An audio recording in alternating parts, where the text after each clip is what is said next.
নমস্কার, আরও একটা গুরুত্বপূর্ণ আপডেট নিয়ে চলে এলাম।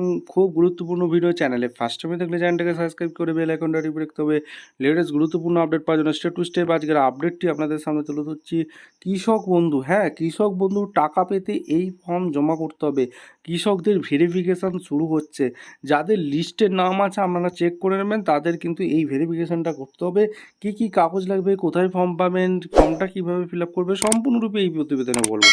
চ্যানেলে ফার্স্ট টাইমে থাকলে চ্যানেলটাকে সাবস্ক্রাইব করে বেল আইকনটা টিপে রাখতে হবে লেটেস্ট গুরুত্বপূর্ণ আপডেট পাওয়ার জন্য স্টেপ টু স্টেপ আজকের এই ভিডিওটা আপনাদের সামনে তুলে ধরছি। কৃষক বন্ধু নতুন প্রকল্প ফিল্ড ভেরিফিকেশনের জন্য যাদের নাম আছে তাদের ভেরিফিকেশন করতে যেতে হবে। আপনার অঞ্চল বা বিডিও অফিসে যেতে পারেন আপনার তথ্য যাচাই এবং কাদের জন্য, যারা কৃষক বন্ধু পাচ্ছেন কিন্তু পিএম কিষাণ পাচ্ছেন না। এটা কী কারণে শিবির এবং ভেরিফিকেশনের জন্য যারা কৃষক বন্ধুর টাকা পাচ্ছিল তাদের ভেরিফিকেশন হবে, যারা যোগ্য তারা কিন্তু পাবে। কী কী কাজ করা হবে না, নতুন অ্যাপ্লিকেশান হবে না, নতুন কোনো অ্যাপ্রুভাল দেওয়া হবে না, যাদের নাম আছে তারাই যাবে।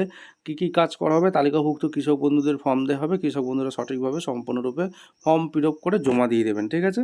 এবার আধার কার্ড নিয়ে যাবেন, ভোটার কার্ড নিয়ে যাবেন, জমির পর্চা নিয়ে যাবেন, ব্যাঙ্ক পাসবুক নিয়ে যাবেন। যেখানে অ্যাকাউন্ট হোল্ডারের নাম, ব্যাংকের নাম, অ্যাকাউন্ট নাম্বার এইগুলো কিন্তু লাগবে। অনুগ্রহ করে নির্ধারিত দিনে শিবিরে এসে নথি সহকারে ফর্ম জমা দিন। এবার ফর্ম কিন্তু ক্যাম্পে অলরেডি আপনার ভিডিওতে অলরেডি চালু হয়ে গেছে। আপনাদের একদম ডিটেলস দেখিয়ে দেবো। বিভিন্ন ভিডিওতে বিভিন্ন সার্কুলার দিয়েছে, সেই সার্কুলারটা দেখাবো এবং এই ফর্মটা জমা দিতে হবে। এবার ফর্মটা কীভাবে ফিল আপ করবেন দেখে নিন। আচ্ছা, এই ফর্মটা ফিল আপ করতে হবে, ঠিক আছে। এই ফর্মটা ফিল আপ করবেন, এখানে কৃষক বন্ধু নতুন প্রকল্প ক্ষেত্র সীমাক এই ফর্মটা ফিল আপ করবেন। এখানে আপনাদের সুবিধাভোগীর নাম দেবেন, পিতার নাম, ঠিকানা, জেলা এইগুলো ঠিকঠাক দিলেন, ব্লক দিলেন, গ্রাম পঞ্চায়েত, মৌজা, গ্রামগুলো দিয়ে দেবেন, ব্যাংকের ডিটেলস দেবেন, ব্যাঙ্ক শাখার নাম দেবেন, আইএফসি কোড দেবেন, ব্যাঙ্ক অ্যাকাউন্ট নাম্বার দেবেন, আধার সংযুক্ত মোবাইল নাম্বার দেবেন, আধার নাম্বার দেবেন, ইপিএস নাম্বার দেবেন, অ্যাকাউন্ট নাম্বার দেবেন, পান নাম্বার দেবেন, সিরিয়াল নাম্বার দেবেন। এগুলো ভোটার স্লিপে আপনি পেয়ে যাবেন। এছাড়া যদি নাম থেকে থাকে তার দিতে হবে। অ্যাপিল টাইপের মুলতুবি রয়েছে কিনা সেটা দিতে বলছে, যদি থেকে দেবেন, নাহলে দরকার নেই। আচ্ছা, এরপর পিএম কিষাণের সুবিধাভোগী কিনা, যদি পিএম কিষাণ পেয়ে থাকেন সেটা দিতে বলছে। আপনার পেশা কি, যদি কোনো সরকারি বা শিক্ষা প্রতিষ্ঠানে কাজ করেন তাহলে সেটা দিতে বলছে। এবং চাষযোগ্য জমির বিবরণ দিতে বলছে, জিএল নাম্বার দিতে বলছে, খতিয়ান নাম্বার দিতে বলছে, দাগ নাম্বার, চাষযোগ্য জমির পরিমাণ একর দিতে বলছে। এইগুলো ফর্ম ফিল আপগুলো দিতে হবে এবং আয় কার্ড, ইনকাম ট্যাক্স দেন কিনা সেটা দিতে বলছে।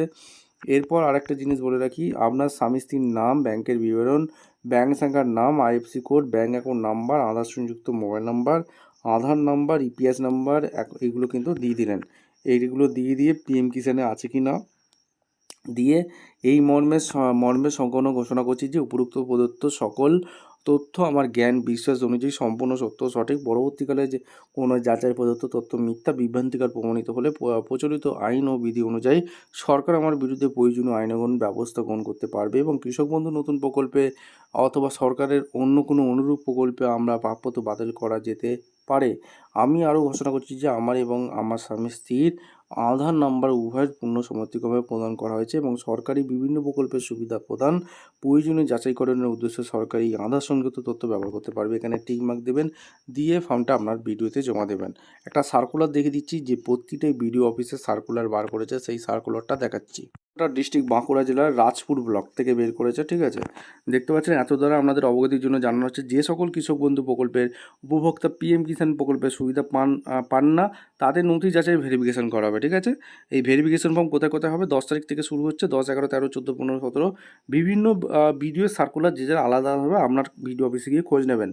আপনার কী কী লাগবে ডকুমেন্টস নিয়ে আসবেন, ভোটার কার্ডের জেরক্স, আধার কার্ডের জেরক্স, ব্যাঙ্ক পাসবুকের যে প্রথম পেজের জেরক্স, জমি রেকর্ডের জেরক্স, এইগুলো নিয়ে এসে জমা দিতে হবে 11টা থেকে 4টের মধ্যে, ঠিক আছে। ভিডিওটা ইনফরমেটিভ মনে হলে চ্যানেলে ফার্স্ট টাইমে থাকলে একটা লাইক, কমেন্ট, শেয়ার, সাবস্ক্রাইব করে বেল আইকনটা টিপে রাখুন। দেখা হচ্ছে কোনো পরবর্তী ভিডিও। ধন্যবাদ।